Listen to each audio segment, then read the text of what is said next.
जो तर्कनिष्ठ हैं उन्हें यही मानना उचित होगा, क्योंकि तर्क कहता है मंजिल और मार्ग अलग अलग। जो तर्क की बहुत चिंता नहीं करते और जो जीवन को बिना तर्क के देखने में समर्थ, वैसी सामर्थ्य बहुत कम लोगों में होती है। लेकिन अगर हो तो उनको दिखाई पड़ेगा कि मार्ग और मंजिल एक ही है, क्योंकि मार्ग तभी पहुंचा सकता है मंजिल तक जब मंजिल से जुड़ा हो, नहीं तो पहुंचाएगा कैसे? अगर अलग अलग हो तो पहुंचाएगा कैसे? तब तो दोनों के बीच फासला होगा, छलांग न लग सकेगी, दूरी होगी। वही मार्ग पहुंचा सकता है जो मंजिल से जुड़ा हो, और अगर जुड़ा ही है तो फिर क्या फर्क करना? कहां तय करोगे कि कहां मार्ग समाप्त हुआ, कहां मंजिल शुरू हुई?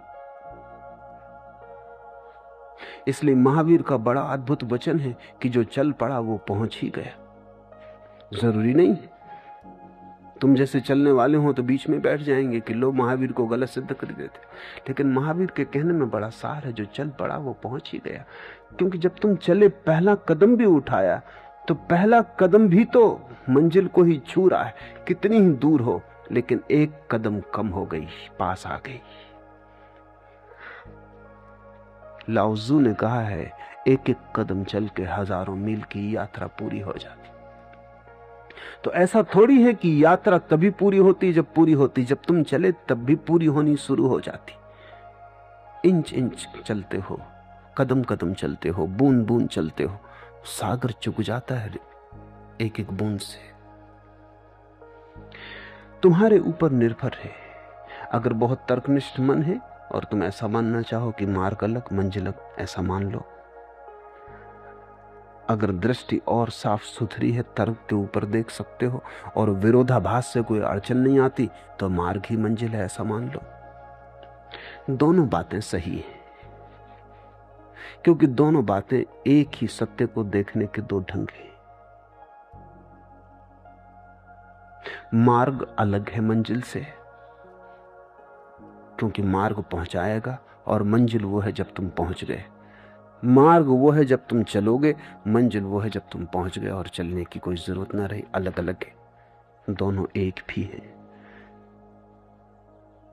क्योंकि पहला कदम पड़ा कि मंजिल पास आने लगी। मार्ग छुआ नहीं कि मंजिल भी छू ली, कितने ही दूर सही।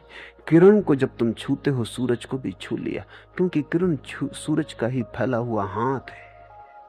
तुमने मेरे हाथ को छुआ तो मुझे छुआ या नहीं? हाथ मेरा 2 फीट लंबा है कि 2000 फीट लंबा है, इससे क्या फर्क पड़ता है? कि 10 करोड़ मील लंबा है, इससे क्या फर्क पड़ता है? किरण सूरज का हाथ है, किरण को छू लिया, सूरज को छू लिया, यात्रा शुरू हो गई।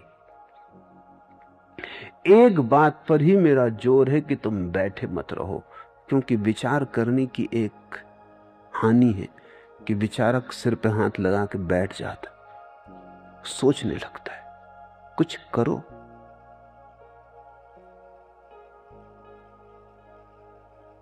करने से रास्ता तय होगा, चलने से।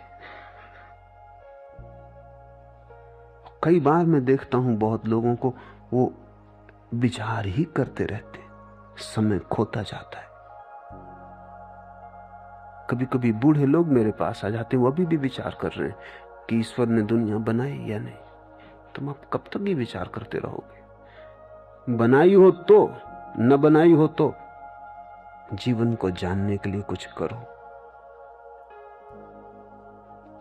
ईश्वर हो तो, ना हो तो। तुम होने के लिए, स्वयं होने के लिए कुछ करो। ये सारी चिंताएं, ये सारी समस्याएं अर्थहीन है। कितनी ही सार्थक मालूम पड़े, सार्थक नहीं है। और कितनी ही बुद्धिमानीपूर्ण मालूम पड़े, बुद्धिमानीपूर्ण नहीं है।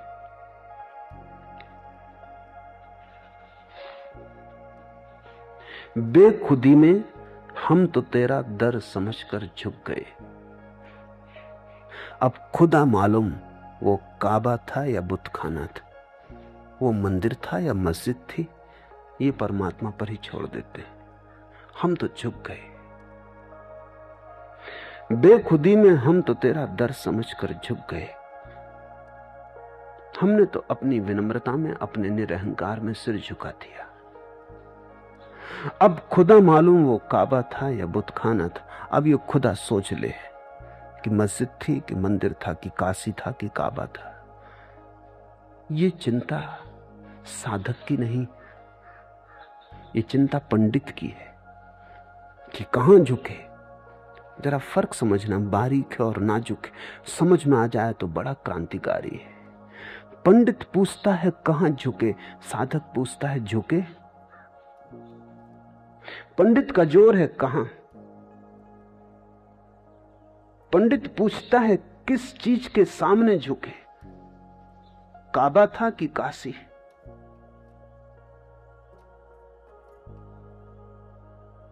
कौन था जिसके सामने झुके। साधक पूछता है झुके।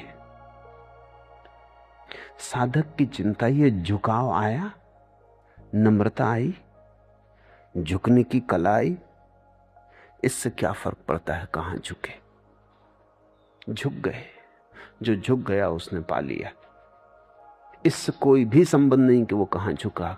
मस्जिद में झुका तो पा लिया, मंदिर में झुका तो पा लिया। झुकने से पाया, मंदिर से नहीं पाया, मस्जिद से नहीं पाया। मंदिर मस्जिदों से कहीं कोई पाता है, झुकने से पाता है। और जो सोच के झुका कि कहां झुक रहा हूं, वो झुका ही नहीं। कहीं कोई सोच के झुका है। सोच विचार करके तो कोई झुकता ही नहीं, झुकने से बचता है। अगर तुम बिल्कुल निर्णय करके झुके कि हाँ ये परमात्मा है, अब झुकना है, सब तरह से तय कर लिया कि परमात्मा, फिर झुके, तो तुम झुके नहीं। क्योंकि तुम्हारा निर्णय और तुम्हारा झुकना, तुम अपने ही निर्णय के सामने झुके। तुम परमात्मा के सामने न झुके, तुम अपने निर्णय के सामने झुके। साधक झुकता है। झुकने का अर्थ है निर्णय छोड़ता है। साधक कहता है मैं कौन हूं, मैं कैसे जान पाऊंगा, मेरी हैसियत क्या, मेरी सामर्थ्य क्या। साधक कहता है कि मैं कुछ हूं नहीं। इस न होने के बोध में से झुकने का फूल खिलता है। इस न होने में से समर्पण आता है, इस न होने में से झुकना आ जाता। ऐसा कहना ठीक नहीं कि साधक झुकता है, ऐसा कहना ज्यादा ठीक है कि साधक पाता है कि झुकना हो रहा है। देखता है तो पाता है अकड़ की कोई जगह तो नहीं, कोई सुविधा नहीं, अकड़ का कोई उपाय नहीं। अकड़ का उपाय नहीं पाता, इसलिए झुकना घटने लगता है। तुम अगर झुकते भी हो तो तुम ही झुकते हो। तुम ही झुके तो क्या खाक झुके। अगर झुकने में भी तुम रहे तो झुकना ना हुआ। बेखुदी में हम तो तेरा दर समझ के झुक गए। अब खुदा मालूम वो काबा था या बुतखाना था। मार्ग और मंजिल एक है कि अलग अलग, खुदा मालूम। तुम चलो और जिस बहाने से चल सको उसी बहाने को मान लो। सब बहाने बराबर हैं। इसलिए तो मैं सभी धर्मों की चर्चा करता हूं। कोई धर्म किसी से कम ज्यादा नहीं है, सब बहाने।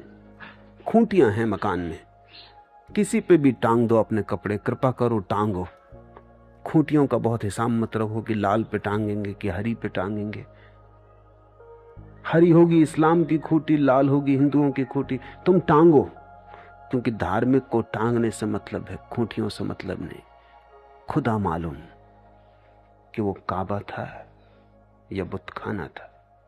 ये तुम परमात्मा पे छोड़ दो, ये सब बड़े हिसाब उसी पे छोड़ दो। तुम तो एक छोटा सा काम कर लो, तुम चलो।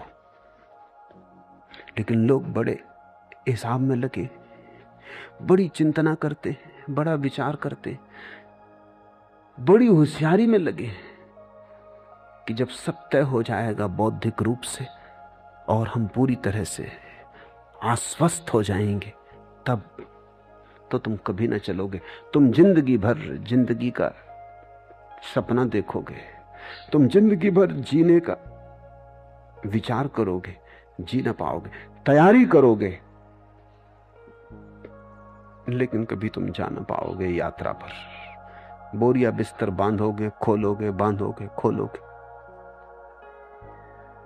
रेलवे स्टेशन पे जाके ट्रेन कब कहां जाती उसका पता लगाओगे, टाइम टेबल का अध्ययन करोगे।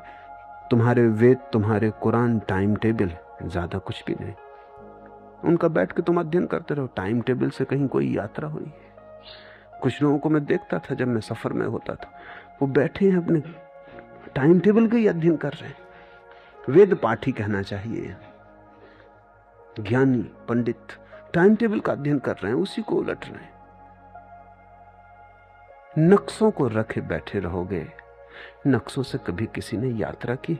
मैं तुमसे कहता हूं, अगर यात्रा पर न जाना हो तो नक्शे का अध्ययन करना बहुत जरूरी है। मैं तुमसे कहता हूं, अगर यात्रा से बचना हो तो नक्शों को पकड़ रखना बहुत जरूरी है, क्योंकि मन उलझा रहता नक्शों में। और नक्शे बहुत प्रकार के हैं, नाना रंग रूप के। बुद्ध ने क्या कहा है इसकी फिक्र मत करो, महावीर ने क्या कहा है इसकी चिंता मत करो, कृष्ण ने क्या कहा है इसका हिसाब मत रखो। बुद्ध क्या है, महावीर क्या है, कृष्ण क्या है, उनके होने पे थोड़ी नजर लाओ और तुम भी होने में लग जाओ। ये सब बाल की खाल है कि कौन विधि है और कौन सा पहुंचना, कौन सा मार्ग, कौन सा मंजिल। बाल की खाल मत निकालो। बहुत तर्कशास्त्री हैं, उनको तुम छोड़ दे सकते हो। और एक बात ध्यान रखना, अंत में तुम पाओगे कि जो चले वो पहुंच गए और जो सोचते रहे वो खो गए।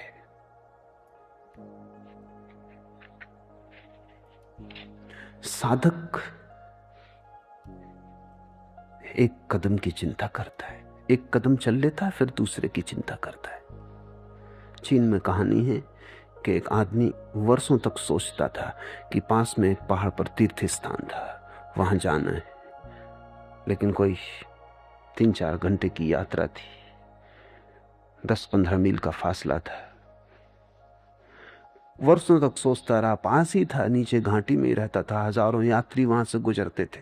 लेकिन वो सोचता था पास ही तो हूं, कभी भी चला जाऊंगा। बूढ़ा हो गया। तब एक दिन एक यात्री ने उससे पूछा कि भाई तुम भी कभी गए हो? उसने कहा कि मैं सोचता ही रहा, सोचा इतना पास हूं, कभी भी चला जाऊंगा, लेकिन अब देर हो गई, अब मुझे जाना ही चाहिए। उठा, उसने दुकान बंद की। सांझ हो रही थी। पत्नी ने पूछा कहां जाते हो? उसने कहा कि मैं, अब तो ये मरने का वक्त आ गया और मैं यही सोचता रहा इतने पास है, कभी भी चला जाऊंगा। और मैं इन यात्रियों को ही जो तीर्थ यात्रा पे जाते हैं सौदा सामान बेचता रहा। जिंदगी मेरी यात्रियों की ही साथ बीती, आने जाने वालों के साथ। वो खबरें लाते, मंदिर के शिखरों की चर्चा करते, शांति की चर्चा करते, पहाड़ के सौंदर्य की बात करते। और मैं सोचता कि कभी भी चला जाऊंगा, पास ही तो है। दूर दूर के लोग यात्रा कर गए, मैं पास रह गया। मैं जाता हूं, कभी यात्रा पे गया न था, सिर्फ यात्रा की बातें सुनी थी। सामान बांधा, तैयारी की रात भर। पता था कि 3 बजे रात निकल जाना चाहिए ताकि सुबह सुबह ठंडे ठंडे पहुंच जाए। लालटेन जलाई, क्योंकि देखा था कि यात्री बोरिया बिस्तर भी रखते, लालटेन भी लेके जाते। लालटेन लेके गांव के बाहर पहुंचा, तब उसे एक बात ख्याल आई कि लालटेन का प्रकाश तो 4 कदम से ज्यादा पड़ता नहीं।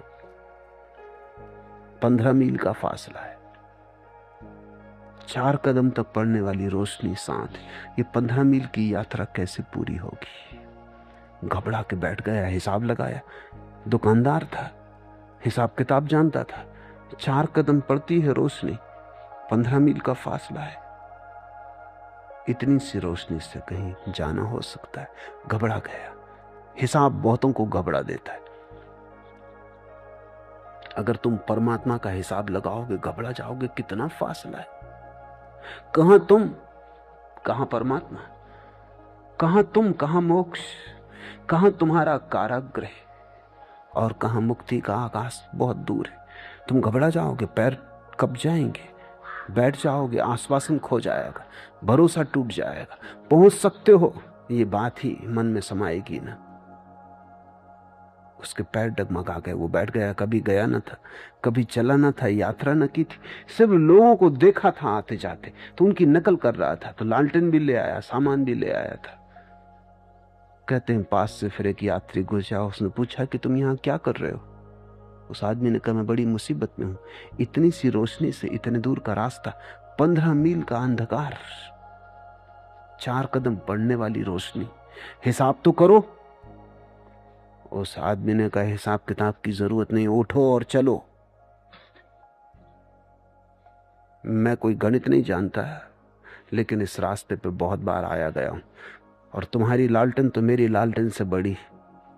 तो मेरी लालटेन देखो, वो बहुत छोटी सी लालटेन लिए हुए था, जिससे 1 कदम मुश्किल से रोशनी पड़ती थी। इससे भी यात्रा हो जाती, क्योंकि जब तुम 1 कदम चल लेते हो तो आगे 1 कदम फिर रोशन हो जाता है, फिर 1 कदम चल लेते हो, फिर 1 कदम रोशन हो जाता है। जिनको चलना है हिसाब उनके लिए नहीं, जिनको नहीं चलना है हिसाब उनकी तरकीब है।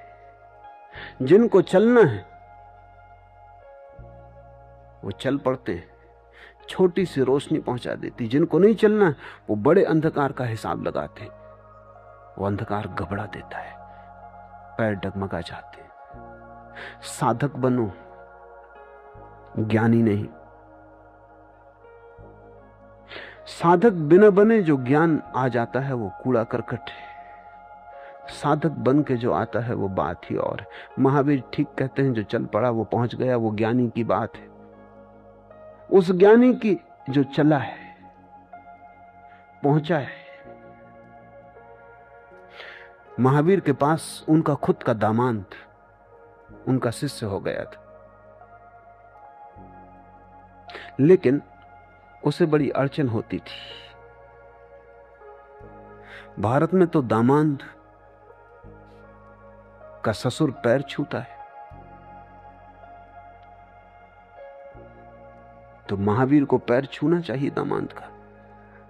मगर जब वो दीक्षा ले ली और उनका शिष्य हो गया तो उसको पैर छूना पड़ता, तो उसे बड़ी पीड़ा होती थी। बड़ा अहंकारी राजपूत था।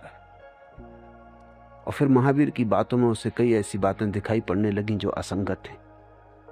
ये बात उनमें एक बात थी, तो उसने एक विरोध का झंडा खड़ा कर दिया। उसने महावीर के 500 शिष्यों को भड़का लिया और उसने कहा ये तो बकवास है। ये कहना कि जो चलता है वो पहुंच गया।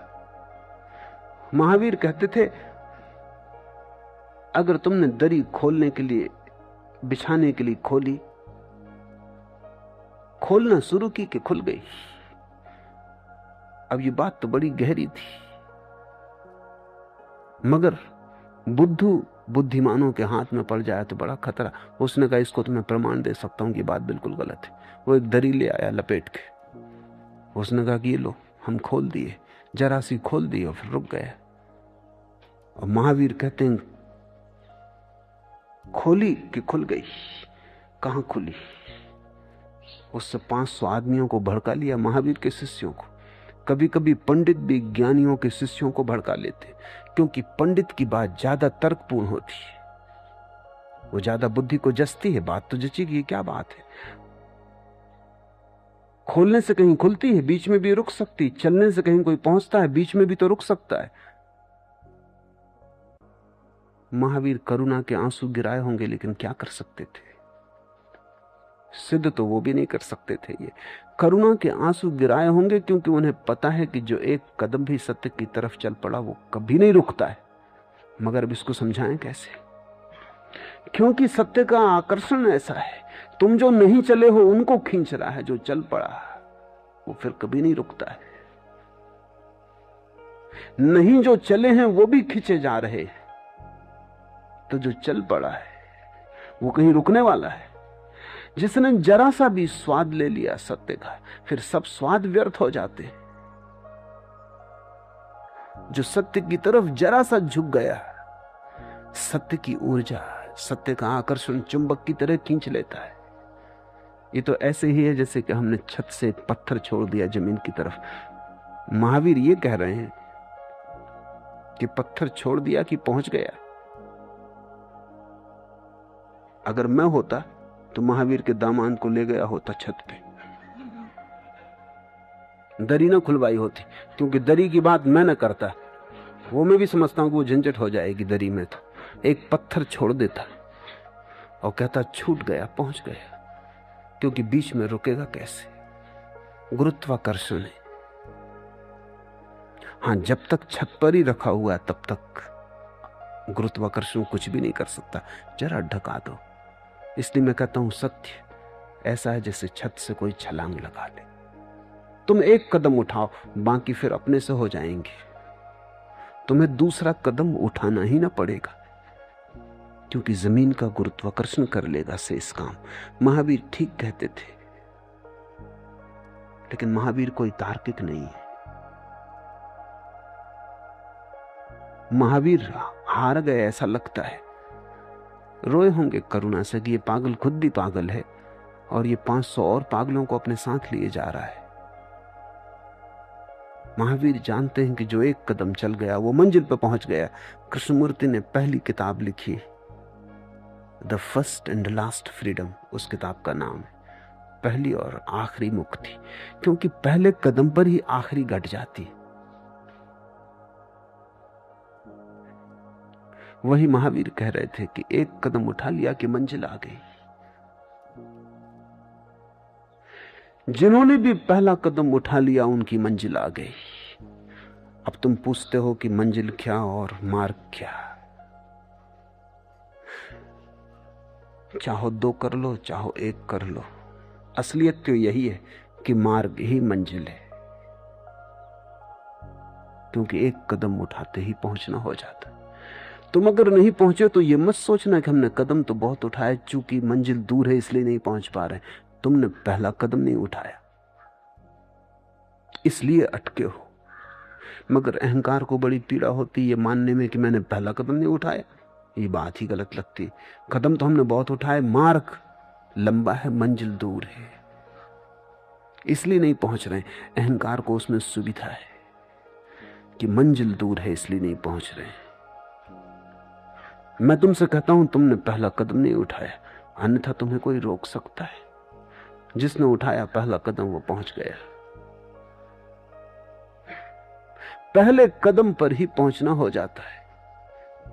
तुम उठाओ भर कदम और मंजिल आ जाती। लेकिन बैठे बैठे हिसाब मत करो, काफी हिसाब कर लिए हो।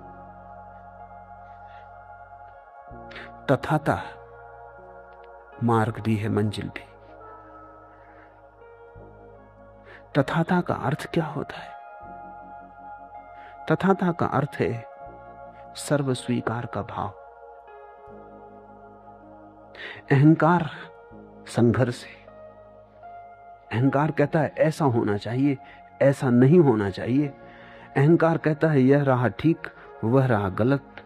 अहंकार चुनाव करता है, भेद करता है, बांटता है, खंड खंड करता है। तथाता का अर्थ है सर्व स्वीकार, टोटल एक्सेप्टेंस। जैसा है, जो है, राजी है। अहंकार है परिपूर्ण विरोध, तथाता है परिपूर्ण स्वीकार। अहंकार है प्रतिरोध, रेसिस्टेंस, तथाता है राजी होना। अहंकार है नहीं, तथाता है हां। अस्तित्व जो कहे हां, तब तो पहली ही मंजिल, पहली ही कदम पे मंजिल हो जाएगी। ऐसी घड़ी में तो क्रांति घट जाती है, रूपांतरण हो जाता है। फिर बचा क्या पाने को जब तुमने सब स्वीकार कर लिया? लड़ाई कहां रही? फिर तुम तैरते नहीं, अस्तित्व की धारा तुम्हें ले चलती सागर की तरफ।